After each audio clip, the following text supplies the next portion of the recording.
Un gran invitado tenemos el día de hoy, se trata del doctor Sergio Izaza. Doctor Sergio Izaza es el presidente de la Federación Médica Colombiana. Así que, sin más preámbulo, le vamos a dar la bienvenida al doctor Sergio Izaza y agradecerle también por aceptar esta invitación al Solidario. Tenga usted muy buenos días, doctor Sergio Izaza.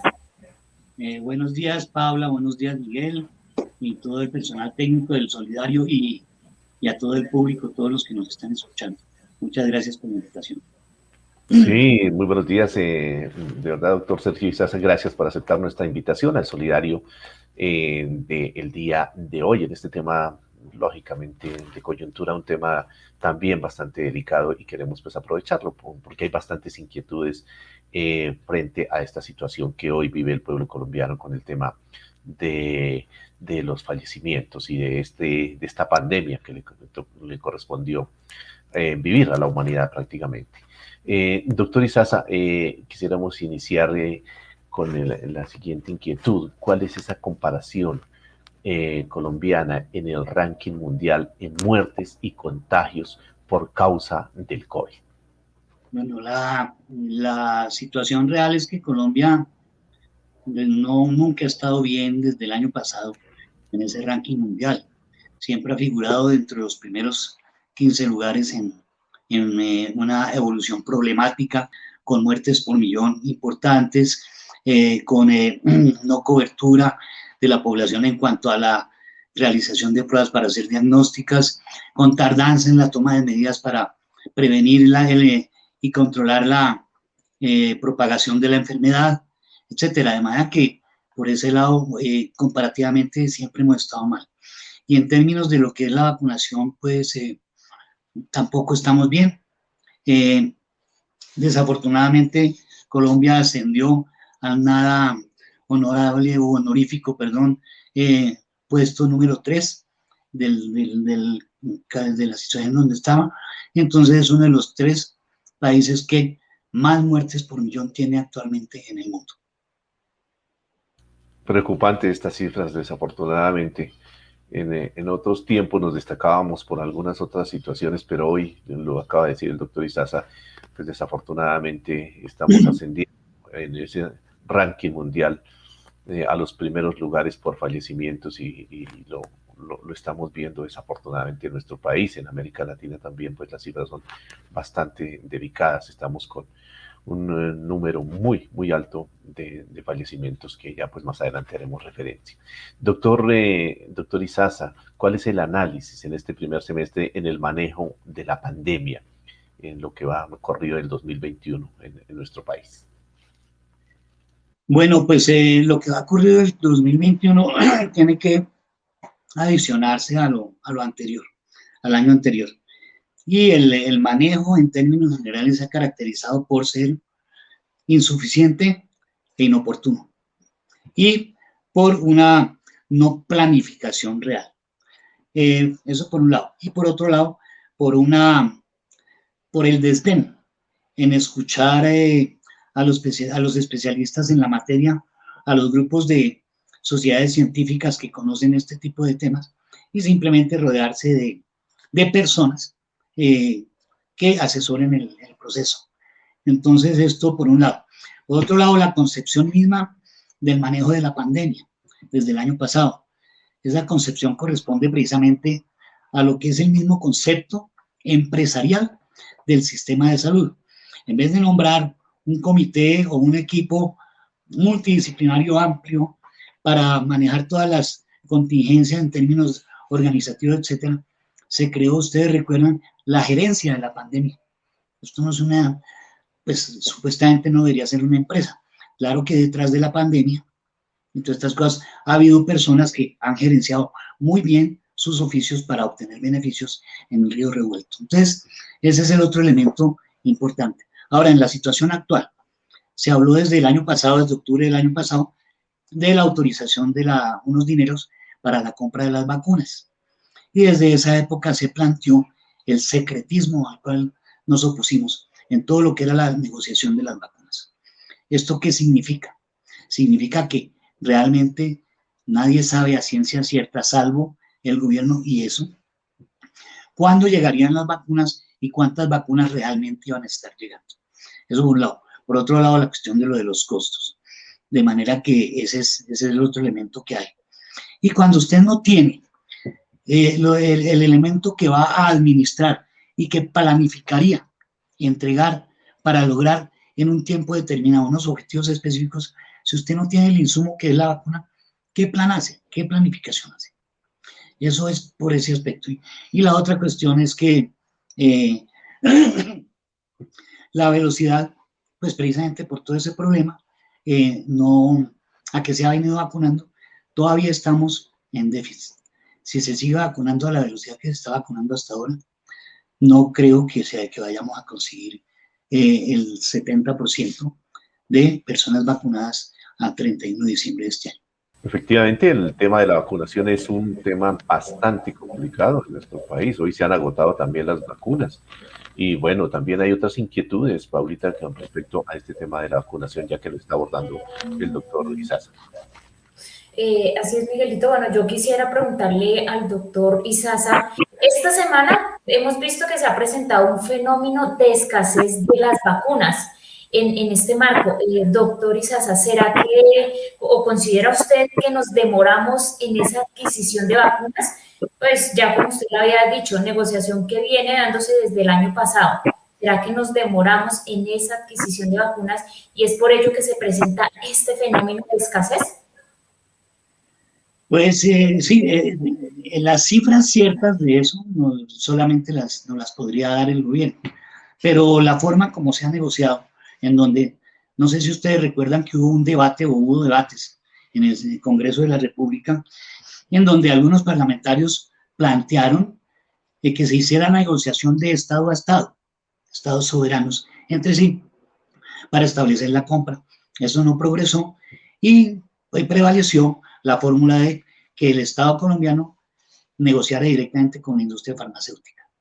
Y en ese sentido, pues para la negociación consistía en apartar vacunas y obtener un puesto en la fila para que nos entregaran las vacunas.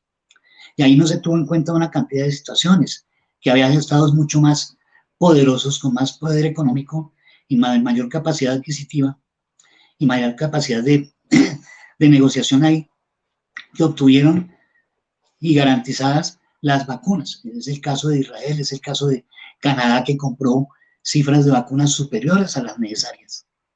Y en cambio se quedaron países como Colombia por fuera de esto.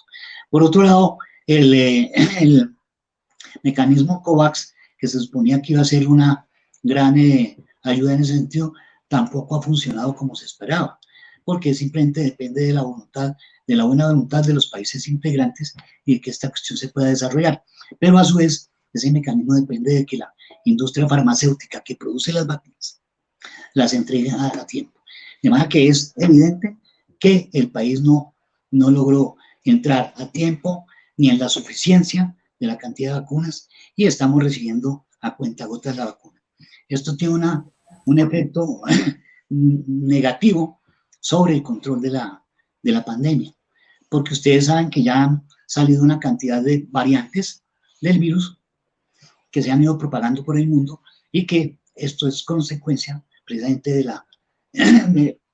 la capacidad de mutación o de cambio de ese virus que compite contra la velocidad a que se vacune a la gente. Y que inclusive en países como Israel, en estados como de Estados Unidos o en Inglaterra, las nuevas variantes han obligado a que después de que se han relajado totalmente porque han vacunado a más del 70% de la población, tengan que volver a tomar medidas preventivas en este momento. De manera que esa parte tiene que ver con eso. La otra cosa que hay que tener en cuenta es que la gente cree que el todo se debe a las vacunas en este momento y están muy equivocados.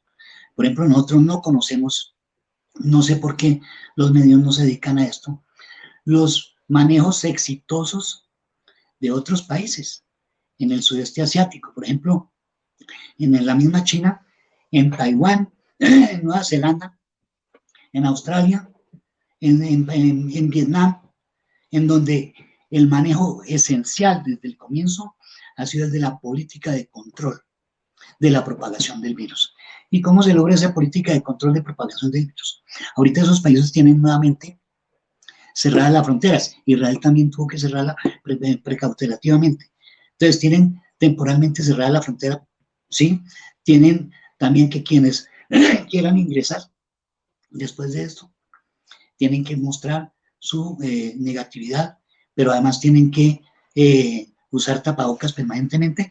Quienes no demuestren eso o no entran, o solamente entran si se comprometen a ir a un sitio de aislamiento de 14 días, pagado por cada persona, etc. Aquí, contra eso, inclusive en Estados Unidos hay que ir con una prueba negativa. Aquí en Colombia se levantaron las fronteras, no hay restricción, cualquiera puede entrar sin prueba. ¿A qué estamos jugando? Y entonces estaba oyendo hace un ratito antes de empezar que ustedes hablaban que el presidente Duque culpa de todo a lo que está sucediendo al paro. A ver, ¿y de dónde vienen las cepas? ¿De acá? Las cepas extranjeras vienen de acá. ¿Por dónde entran esas cepas? Entonces que no nos vengan a meter ese cuento, porque eso no es suficiente. Y además porque la propagación del virus sea muchísimo más de 10 veces la posibilidad de que ocurra cuando se hacen espacios cerrados que en espacios abiertos. Así es, doctor Sergio, como usted lo decía, sí, aquí que no nos vengan a meter gato por liebre, porque aquí culpan al paro y al derecho de estar exigiendo, pues ya como decíamos, nuestros derechos, todo están culpando al paro, y no es así. Bueno, pero yo quisiera preguntarle al doctor Sergio Izaza, porque mientras México, Chile, también Estados Unidos ya están vacunando a los mayores de 18 años, porque aquí en Colombia, bueno, en nuestro caso colombiano, está tan demorado o se demoran tanto en este aspecto, mientras otros países ya han ido avanzando?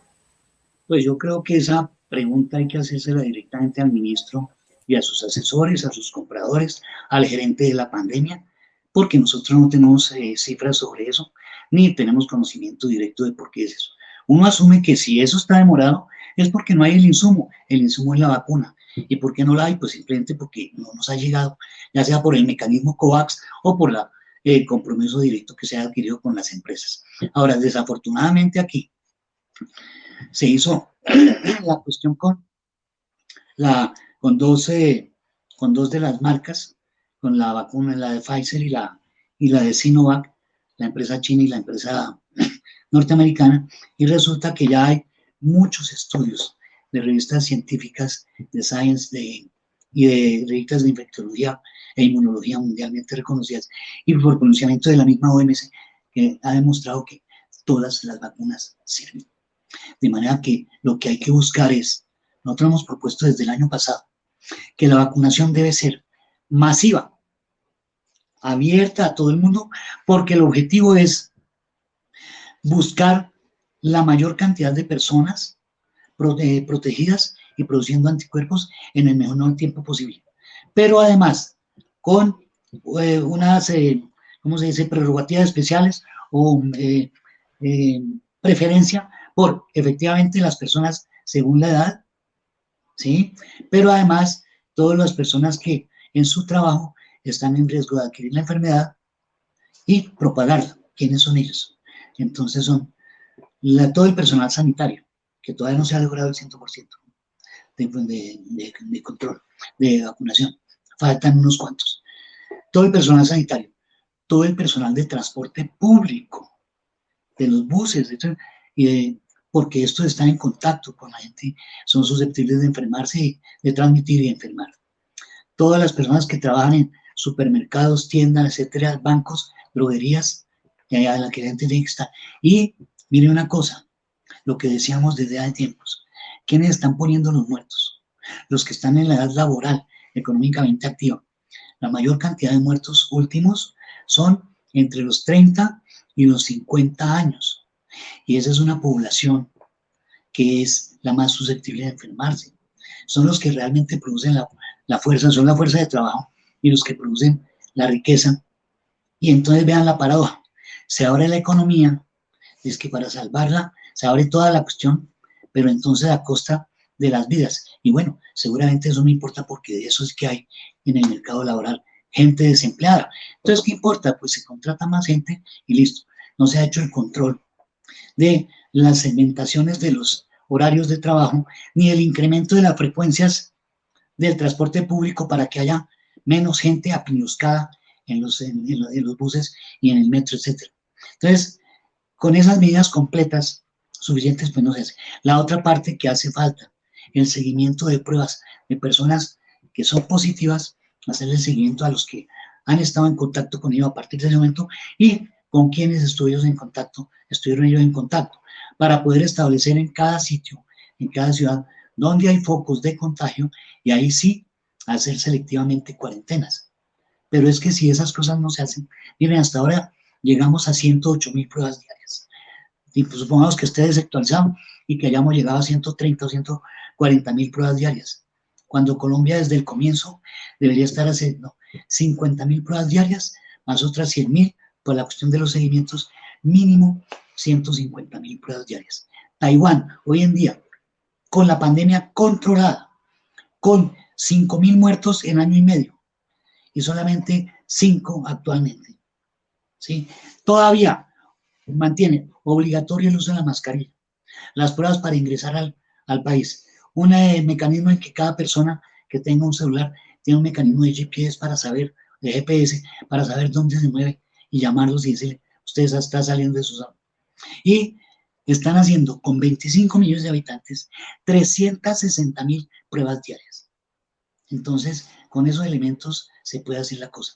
Supongamos que aquí en Colombia no tengamos toda esa cantidad de pruebas, pero si se establece una política también centralizada de compras para ser distribuida en todo el país, entre entidades públicas, mixtas y privadas, ¿sí? Para realizar las pruebas de manera continua y estar pasando la información permanentemente, podríamos saber dónde estamos. Pero si no, eso no lo sabemos.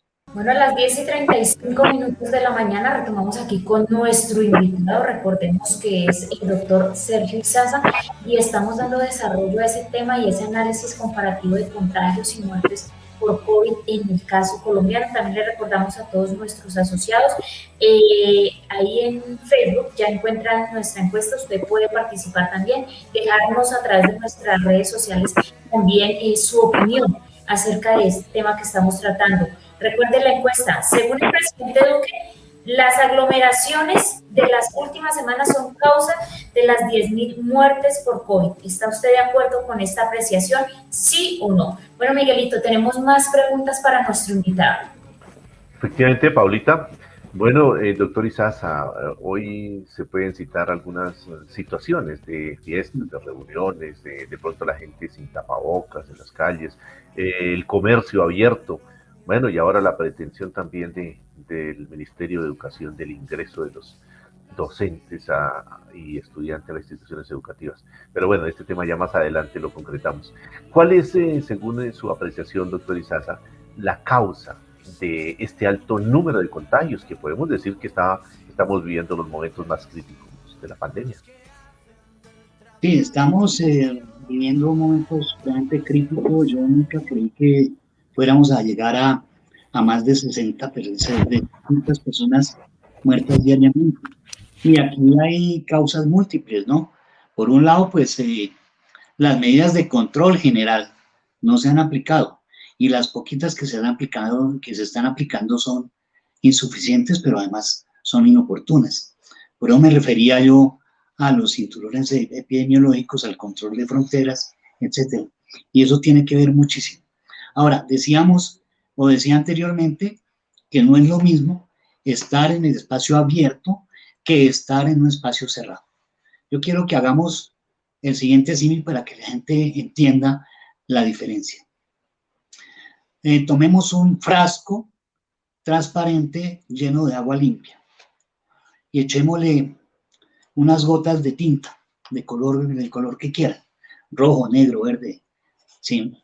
Y entonces vemos cómo esas gotas de tinta, entonces el agua es la gente que está en un espacio cerrado, que es el frasco, y las gotas de tinta son el virus. Si nosotros vemos, entonces echamos esas gotas de tinta, todo ese color rojo se va distribuyendo hasta que queda homogéneamente distribuido en el agua y el agua ya no es transparente, incolora, sino que es de un color rosado, que según la cantidad de agua, de tinta o de colorante, va a ser más o menos. Pero sin embargo, queda ahí, en el espacio cerrado. Y el agua, que es la que adquiere ese color, está permanentemente intercambiando eso. Ese es un espacio cerrado. En un espacio abierto, nosotros ponemos en una parte, en una superficie que no tiene límites, que no es continente y que está conectada con el aire, que es supremamente amplia, echamos la misma cantidad de esos virus o de esas gotas y vemos cómo se distribuye mucho más lentamente, no es igual de homogénea y además con una particularidad. Si hay viento, el viento tiende a llevarse eso. De manera que no es que no haya contagio, claro que lo hay, no va a ser tan, ridículo e irracional de negar eso. Sí lo hay, pero no es el responsable de esto. La cuestión se da en los portadores y en los espacios. Entonces, por eso es que es importantísimo que si se abrió todo, entonces se mantengan los aforos. Pues, por lo menos, y esos aforos están establecidos de acuerdo con la distancia física, que no debe ser inferior a 2 metros por persona, entre personas, y es 2 metros en todas las direcciones.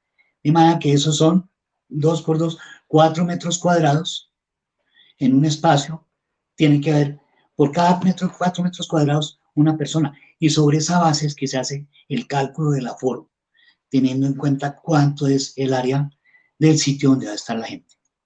Y eso es lo que hay que hacer cumplir, con los turnos de entrada y salida, con la mascarilla, la limpieza antes y después de salir, etc. Si eso no se cumple, con cada vez que se esté disminuyendo esa brecha, ese espacio, entonces se está incrementando el riesgo de adquirir de contagiarse. Entonces, por eso es que se dice, en una casa común y corriente, un espacio de 4 por 4 o 5 por 5, que son 25 metros, 16 metros, no debe haber más de 5 personas. Por eso es que se establece que ese es el cupo máximo de gente para hacer una reunión.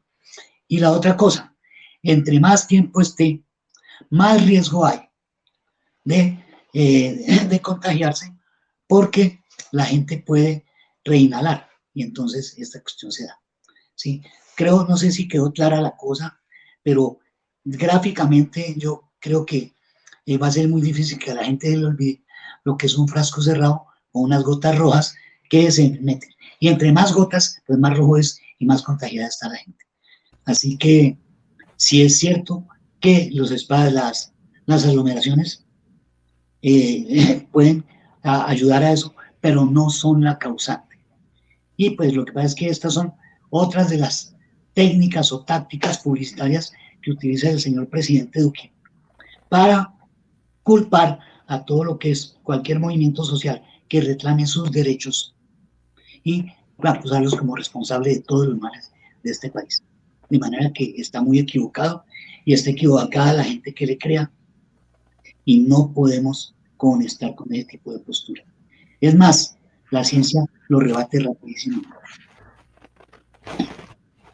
Efectivamente, entonces ahí, ahora que usted dice de la parte científica, es muy importante también recordar a nuestros seguidores ahí en redes que 140 instituciones, comunidades científicas, académicas, gremiales y organizaciones de salud emitieron una declaración pública el pasado 7 de junio relacionada con el sistema sanitario y la inoportuna reapertura económica que se está dando en este país. Creo que la Federación Médica está dentro de esta declaración, doctor Izaza. Así es, la Federación Médica es una de las que encabeza como convocante a esta reunión. Miren lo interesante de esta reunión.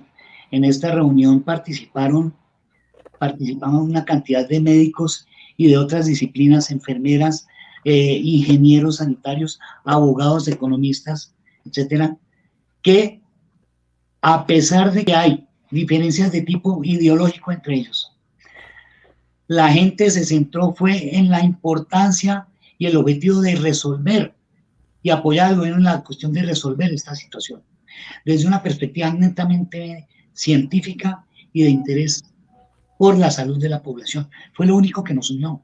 Allá hay de todo tipo de personas, no sé, de tantos partidos, etcétera, y de tendencias de tipo ideológico y político, pero lo que nos unió para trabajar en esa respuesta, de la cual no hemos recibido ninguna respuesta, ni asomo de respuesta.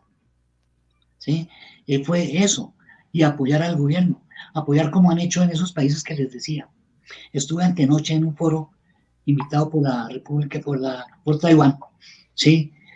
Y allí lo que presentaba desde el ministro de Salud y el director de control de la enfermedad de Taiwán era precisamente esto. Y ellos tienen unos equipos de científicos y de personas técnicas también, que se reúnen diariamente y que periódicamente entregan un informe a la población. Pero no son personas, individuos, no, son procesos en donde se controla, perdón, se discute y se estudia de acuerdo con el conocimiento de cada persona y con la experiencia y hacia unos objetivos específicos. De manera que esa es una de las cosas que nosotros tenemos que plantear y reivindicar. Pero vea, lo que usted dice va más allá. No obtuvimos respuesta y esta se hace menos de 8 días. Nuevamente pasamos otras indicaciones a propósito de la apertura total de la economía en Bogotá y en todo el país, diciéndole a la señora alcaldesa y al presidente 9 puntos específicos que se podrían hacer o se deberían hacer. Tampoco hemos recibido respuesta. Esa es la constante, desafortunadamente, de estos gobiernos de no contestar, pues seguramente porque no tienen los argumentos científicos, como sí lo tiene esta declaración de estas 140 instituciones que han manifestado esta inquietud que nos ha comentado el doctor Izaza. Doctor Izaza, de esta declaración, de tantas cosas tan importantes científicamente que ustedes ahí exponen, hablan de algunas resoluciones. Y quiero aquí, digamos, articularlo con lo que está sucediendo en el gremio del magisterio para conocer esa opinión que están esperando también muchos maestros y maestras y comunidades educativas que a esta hora nos escuchan ahí, especialmente en Bogotá y en Cundinamarca, también en el centro del país, relacionado con la resolución 777 que emitió el Ministerio de Educación, el Ministerio de Salud. De igual manera, una directiva que emite la 05, el Ministerio de Educación. Y también en el día de ayer la Procuraduría emite en ese sentido también la directiva número 12, donde todas apuntan a que se debe retornar a la presencialidad en las instituciones educativas. Desde nuestro sindicato FECODE se ha orientado que no están dadas las condiciones para que se pueda retornar a la presencialidad aún y que sería un contagio masivo, como le hemos dicho, cuando no se han adecuado las instituciones, ni infraestructura, ni hay el apoyo del personal que se necesita, ni siquiera hay en algunas instituciones educativas los servicios básicos, y pues creen que con un tapabocas que se entregue un frasco de gel o algo así por encimita está solucionado el problema. ¿Cuál es su apreciación frente a esta presión del Ministerio de Educación, el Ministerio de Salud y ahora la Procuraduría para el retorno presencial a las instituciones educativas de nuestro país? En coherencia con lo que les acabo de decir, pues es que tampoco no pueden asistir. Tienen que garantizar que todo el personal magisterial y administrativo esté vacunado y que dejen pasar los 20 días después de cada vacuna antes de que ingresen a clases. Pero no es solamente eso, porque como decía, no es solamente la vacuna. Tiene que exigirse que los niños tengan las pruebas negativas. ¿Y por qué lo decimos? Porque los niños son, en su gran parte, cuando adquieren la enfermedad, afortunadamente la gran mayoría son asintomáticos, desafortunadamente para ir a la escuela, pero afortunadamente para los niños mismos. Pero además, cuando un niño adquiere la enfermedad, el virus, perdón, y desarrolla la enfermedad, afortunadamente una mínima parte, la forma como se manifiesta la enfermedad es muy bizarra es diversa, no es tan específica desde el punto de vista respiratorio como los adultos, sino que puede empezar con una cuestión dermatológica, como con un brote, o puede empezar con una diarrea. La parte respiratoria no es la esencial, o puede mantener una fiebre durante más de 4 días. Entonces, o la otra cosa, pueden hacer problemas de tipo neurológico gravísimos. De manera que si se quiere hacer una cosa bien hecha, ese es el otro elemento que hay que tener en cuenta y ver cómo está la familia desde el punto de vista de contagiosidad o de portabilidad del virus. Entonces, porque es que los niños, así como estamos diciendo, ¿dónde está el foco de contagio?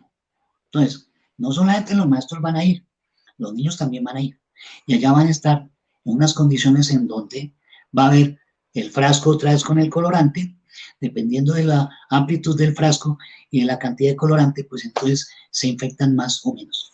Pero entonces, eso es ese elemento, ese punto. Y la otra cosa, las condiciones sanitarias de las escuelas. Es decir, como usted lo decía bien, no basta simplemente con un gel, si los sanitarios y todas las demás cosas, los lavamanos y el agua potable, etcétera, no está garantizado a plenitud en todas las escuelas. Es decir, aquí lo que pasa es que una situación crítica como esta, ya normal, expone al máximo todas las deficiencias de todas las cosas cuando las toca. Y entonces convierte cualquier espacio que no cumpla con los mínimos requerimientos higiénicos, sanitarios y ambientales, pues simplemente los magnifica y los expone, los desnuda prácticamente.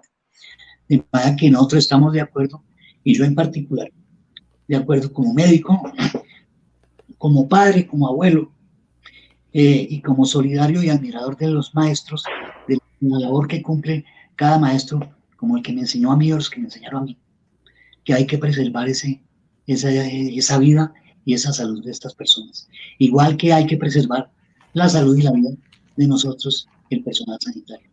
Somos fundamentales para la sociedad y nosotros no podemos hacer este tipo de cosas. Y aquí, para cerrar esta parte de la intervención, es que lo que vemos es cómo se confronta la razón científica contra el poder autoritario. Eso es inaceptable. Eso es inaceptable. Un gobierno negacionista, niega la realidad para imponer sus ideas por encima de la vida, incluso en este modelo económico desafortunadamente que prevalece sobre la vida de los colombianos. Él es el doctor Sergio Izaza, presidente de la Federación Médica Colombiana, que en el día de hoy nos está ayudando con toda esta situación de la pandemia, de los fallecimientos, de los riesgos que hay en nuestro país.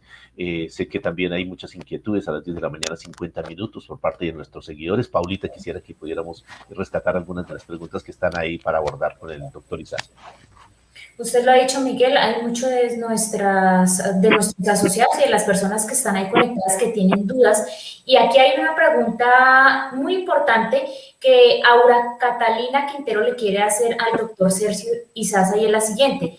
Ella tiene una preocupación, pero ella, al igual que muchos docentes y al igual que padres de familia, los asalta esta preocupación. Y dice, dentro de los protocolos del colegio quedó establecido que los niños pueden llevar una botella de agua para hidratarse en el salón. La pregunta viene acá.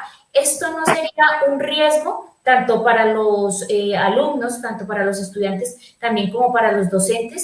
Considero que como son tan pequeños pueden mojarse el tapabocas e igualmente retirárselo para tomar agua. ¿Qué nivel de exposición tienen los niños y los docentes pues a este tipo de comportamiento y de proceso que tendrían que ejercer los niños al tomar agua para hidratarse y así igualmente retirarse su tapabocas, doctor Sergio? Bueno, primero hay que aclarar una cosa. Está ya demostrado, parece que hasta la saciedad, pues hay varios estudios y se siguen haciendo seguimiento a esto, que el virus no se transmite por vía gastrointestinal, ¿sí? El virus se transmite por vía respiratoria, entonces son las goticas que nosotros exhalamos cada vez que hablamos, cantamos, gritamos, tosemos o estornudamos, ¿sí? Entonces en esas goticas es que cuando uno está infectado y el virus es reproducido en la mucosa respiratoria, desde la boca hasta toda la parte de atrás de la faringe, las narices, eso sube a los lagrimales y luego a los pulmones. Entonces, ahí es donde está el virus reproduciéndose y ahí es donde cuando uno estornuda, bota eso y lo reinhalan las demás personas. Si un niño simplemente se quita el tapabocas, toma su agua, se vuelve a poner el tapabocas y está a 2 metros de distancia de otro niño, acá, adelante y atrás y al otro lado, y el profesor está también más allá, el riesgo es mínimo. Yo no digo que sea cero riesgo, pero es mínimo en términos de mínimo de menos de 1 por 1000 o de ese tipo de cosas, esas cifras de... Pero la otra cuestión sí es que cuando los niños me están hablando y el profesor deben estar siempre con su tapabocas puesto. Cuando estornudan, deben hacerlo con el tapabocas puesto. Cuando tosen, la misma cosa. No tocar el tapabocas con las manos, no llevarse las manos a los ojos y estarse lavando por lo menos cada 2 horas con agua, con las manos. Y en su defecto, pues, con la glicerina, el alcohol glicerinado, el antiséptico de aplicar. De manera que esas son los criterios más la parte preventiva sobre las personas mismas. Como a los niños no se los puede vacunar antes de los 12 años, y aquí en Colombia, pues, si no están vacunando a los menores de 40, menos a los de 18 y menos a los de 12, entonces no hay nada que hacer, ¿sí? Sino estas medidas preventivas. Pero pueden tener la tranquilidad de que en cuestiones de comida y esto, pues, mientras se mantengan esas otras normas, no pasa.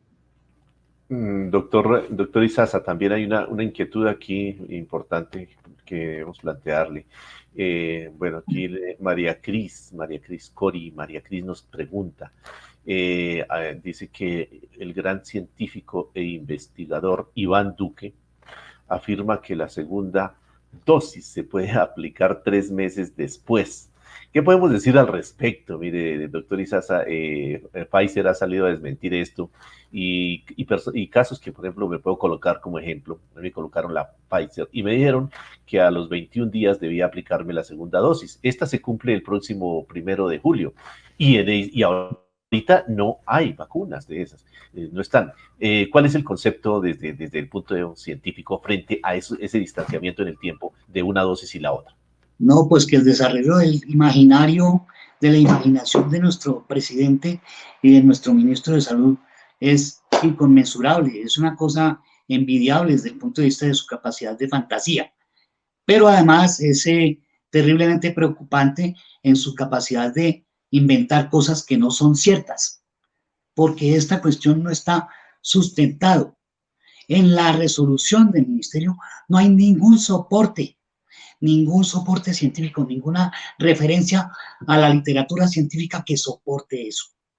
Y como usted lo acaba de decir, Pfizer niega que esté aprobando ese tipo de cosas. De manera que eso es simplemente otra táctica más del gobierno para que la gente se tranquilice, pero la gente ya no se tranquiliza con las palabras del gobierno y el gobierno, eso es desafortunado.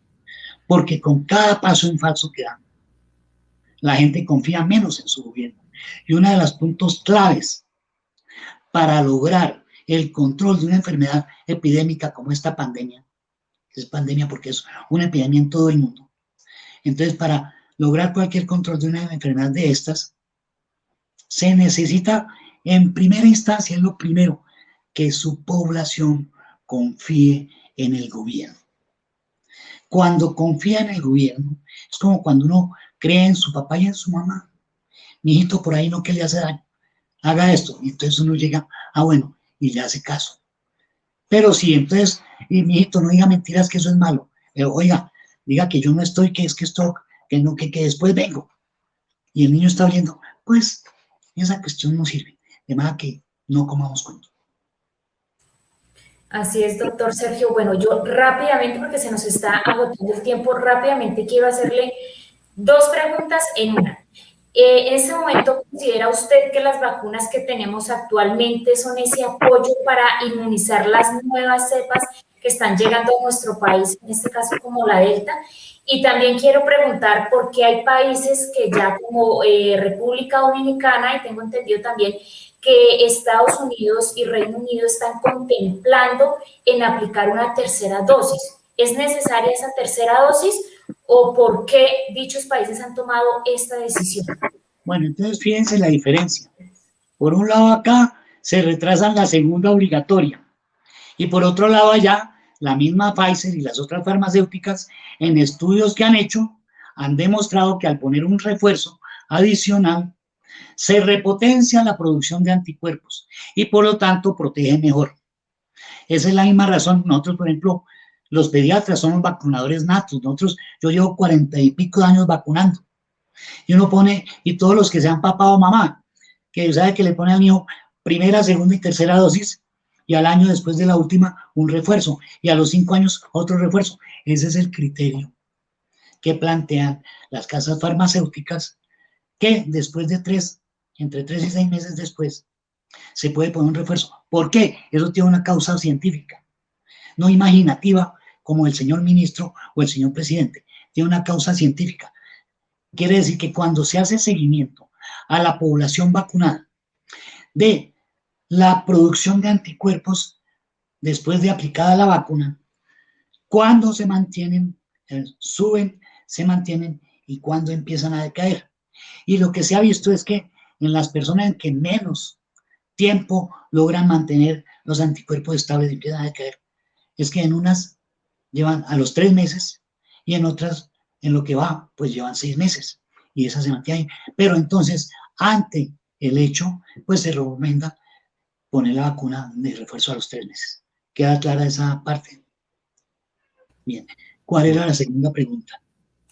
Bueno, eso en cuanto al refuerzo de la vacuna y rápidamente, estas vacunas que tenemos actualmente, ¿sí pueden ser ese apoyo e inmunizar las nuevas cepas que están llegando al país? No lo sabemos. Nadie lo puede contestar, porque no hay tiempo suficiente para hacerle seguimiento al comportamiento de las cepas nuevas. Lo que sí es cierto y le podemos garantizar es que el control de fronteras y el control del estado inmunológico y del estado de contagio de las personas que ingresan al país sí son más útiles. Pero entonces aquí, en vez de hacer eso para proteger a la economía del país, a la empresa a la que le iban a prestar 238 millones de dólares, ¿sí? Entonces, no, en vez de hacer eso, prolonguemos el tiempo entre la primera y la segunda dosis. ¿Qué es eso? ¿A quién se le ocurre esa cuestión? Doctor Izaza, bueno, ya se nos acabó el tiempo, pero quisiera como el aceite 3 en 1. En una pregunta que recoja así brevemente una respuesta muy rápida, que es importante porque pues quisiéramos extender más el tiempo, pero bueno, creo que más adelante tenemos que volver a contactarlo de un doctor Izaza. Mire, son las siguientes. La primera, el distanciamiento. Con esas últimas medidas del gobierno, reducen, no sabemos basados en qué, a 1 metro el distanciamiento, seguramente para que quepan más estudiantes en los salones. Entonces eso científicamente, ¿dónde está? Segundo, para aquellos que no deciden vacunarse. Y tercero, si podemos decir algo de la inmunidad de rebaño que se pretende alcanzar. Bueno, entonces, primero, esa es otra, el metro de distanciamiento como suficiente, esa es otra cuestión que es, desde el punto de la física, es perfectamente rebatible. Le voy a decir una cosa, cuando yo hablo con el solo hecho de estar hablando, estoy emitiendo mis partículas, mis gotículas, cargadas de virus si estuviera contagiado, a por lo menos 2 metros de distancia. Por eso es ese espacio mínimo. Pero yo cuando toso, los mando a más de 5 metros de distancia. Y cuando estornudo, los mando a más de 10 metros de distancia. Entonces, que otra vez, pues es como, no sé, es como volver a que la Tierra es plana, cuando la ciencia ha demostrado que no es así. En cuanto a la segunda, ¿cuál es?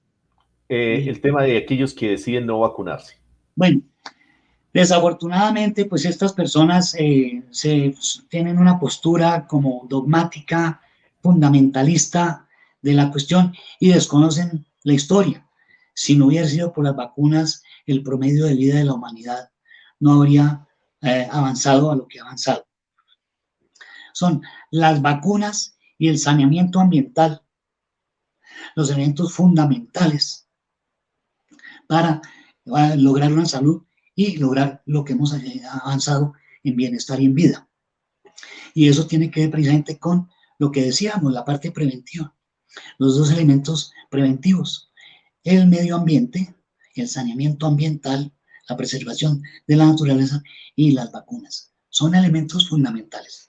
Y el tercero, y entonces para decirle a estas personas, por favor, si no se quieren vacunar, entonces no se vacunen. Pero los invito a que vengan de voluntarios a los hospitales que están sobresaturados de enfermos y que vengan sin guantes, sin tapabocas y nada, y ayuden a asear los hospitales, ayuden a trasladar a los enfermos, ayuden a limpiarlos, a hacer lo que hacemos el personal sanitario, que nos ayuden.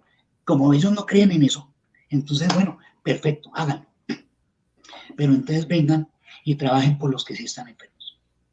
¿Y la tercera cuál es?